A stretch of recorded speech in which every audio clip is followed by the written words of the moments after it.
Assalamualaikum warahmatullahi wabarakatuh. Bismillah walhamdulillah wal khairu wasyarru bimasyiatillah, wassalatu wassalamu ala rasulillah wa ala alihi wa sahbihi wa man tabi'ahu wa wala wala hawla wala quwwata illa billah, amma ba'd. Para jamaah hadirin dan hadirat sekalian, malam ini kita akan membincangkan saat penting di bulan Rabiul Awal. Alhamdulillah, tanpa dihitung-hitung, tahu-tahu kita sudah pun berada di awal bulan Rabiul Awal. Bulan Rabiul Awal merupakan momen atau kenangan yang istimewa bagi umat Islam. Pada bulan tersebut, seorang insan pilihan Allah dan sebaik-baik makhluk ciptaannya dilahirkan ke dunia, yaitu junjungan besar kita Nabi Muhammad sallallahu alaihi wasallam. Setiap kali bulan Rabiul Awal tiba, umat Islam di rantau ini khususnya dan di seluruh dunia pada umumnya mengadakan peringatan Maulid Nabi Muhammad sallallahu alaihi wasallam. Menurut riwayat yang sahih bahwa Nabi Muhammad sallallahu alaihi wasallam Ibni Abdillah dilahirkan pada hari Senin 12 Rabiul Awal waktu fajar. Waktu subuh, fajar menyingsing. Rasulullah sallallahu alaihi wasallam dilahirkan pada hari Isnin, wafatnya pun hari Isnin. Tuh. Dan bahkan baginda Rasul hijrahnya pun hari Senin. Memang pilihan Nabi itu hari Senin, sehingga baginda Rasul setiap hari Senin berpuasa. Saudara-saudara sekalian, baginda Rasul lahir hari Isnin waktu fajar menyingsing. Tahunnya orang-orang Arab menyebutnya Amul Fil, maknanya tahun gajah, karena pada waktu itu bersamaan dengan peristiwa tentara Abraha bin Ashram, pasukan bergajah dari negeri Yaman. Mereka hendak merobohkan Ka'bah. Anda lihat di dalam surah Al-Fil, Bismillahirrahmanirrahim. Alam taru kaifa fa'ala rabbuka bi ashabil fil, alam yaj'al kaidahum fi tadlil, wa arsala alaihim tayran ababil tarmihim bihijaratin min sijil faj'alahum ka'asfin ma'kul.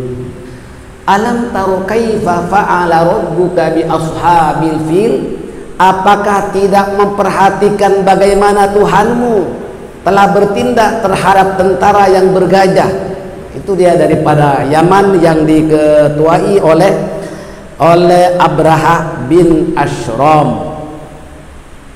Alam yaj'al kaidahum fi tadlil, bukankah dia telah menjadikan tipu daya mereka untuk menghancurkan Ka'bah? Coba bayangkan, mereka berhasad buruk ingin menghancurkan Ka'bah pada waktu itu. Wa arsal alaihim tayran ababil, dan dia mengirimkan kepada mereka burung ababil, yakni burung yang berbondong-bondong. Ya, banyak itu tentara Allah subhanahu wa ta'ala, karena ketika itu Bani Hashim, leluhur baginda Rasul, tidak mampu melawan. Dari Allah yang melawankan, di mana warasal alaihim tayran ababil tarmihim bihijaratin min sijil, yang melempari mereka dengan batu berasal dari tanah yang terbakar, dari para sijil. Lalu dia menjadikan mereka itu seperti daun yang dimakan oleh ulat. Faja'alahum ka'asfim ma'kul. Mereka seperti daun yang dimakan oleh ulat. Kena cacar mereka itu. Maaf saja, Abraha tidak meninggal di Mekah. Kalau meninggal di Mekah itu bermakna bagus kan. Tapi Abraha pulang ke negerinya dan meninggal di sana. Nah, ketika itulah Muhammad ibn Abdullah dilahirkan Allah. Maka orang-orang Arab menyebutnya Amul Fil. Saudara-saudara sekalian, setiap muslim wajib bersyukur dan merasa gembira atas kelahiran Nabi Muhammad sallallahu alaihi wasallam. Ungkapan rasa gembira memang dianjurkan bagi orang yang dapat anugerah Allah Subhanahu wa taala. Ini telah dijelaskan di dalam surah Yunus ayat ke-58. Qul bi fadlillahi wa bi rahmatihi fabidzalika falyafrahu wa khairum mimma yajma'un. Katakanlah, dengan kurnia Allah dan rahmatnya, maka dengan itu hendaklah kalian bergembira,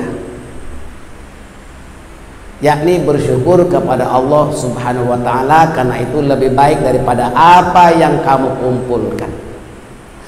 Saudara-saudara sekalian, peringatan Maulid Rasul ini bukanlah untuk bersukaria dan berpesta.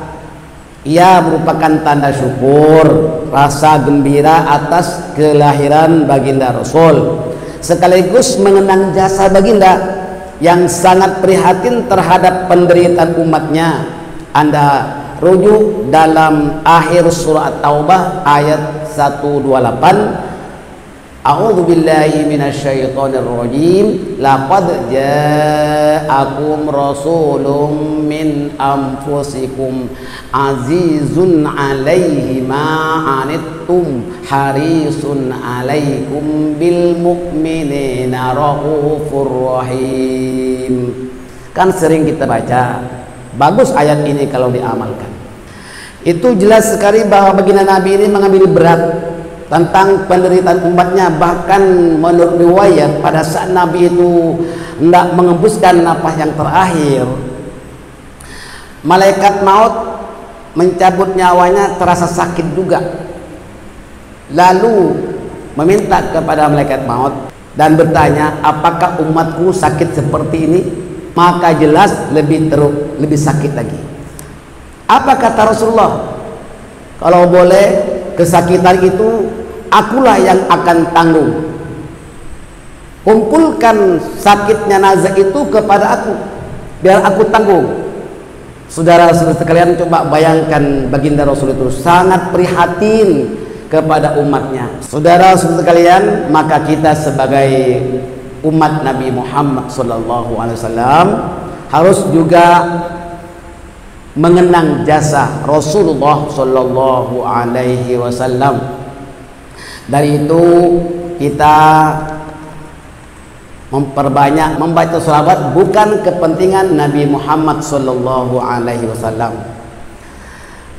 Saudara-saudara sekalian, peringatan Maulid Nabi tidak usah dipertikaikan agar masyarakat kita tidak berpecah belah, karena tidak ada satu ayat pun dan hadis Rasulullah SAW yang melarang mengadakan Maulid Rasul. Telah jelas mendatangkan kebaikan dan banyak manfaatnya. Selain membaca selawat, juga dapat menerangkan sirah Rasulullah SAW kepada masyarakat Islam, terutama sekali anak-anak kita, supaya mereka tahu siapakah Nabi Muhammad SAW itu. Sekaligus dapat memperbaiki akhlak dan akidah yang benar agar mereka tidak terpesong. Jadi para dai, para asatidah harus satu hati dan bekerja sama dalam menyampaikan dakwah Islamiyah li'ila'i kalimatillah, untuk menegakkan agama Allah Subhanahu wa taala. Baginda Rasul bersabda, "Ballighu anni walau ayat." Sampaikanlah daripadaku walaupun sepotong ayat. Hadis ini riwayat Imam Al-Bukhari. Mudah-mudahan bermanfaat.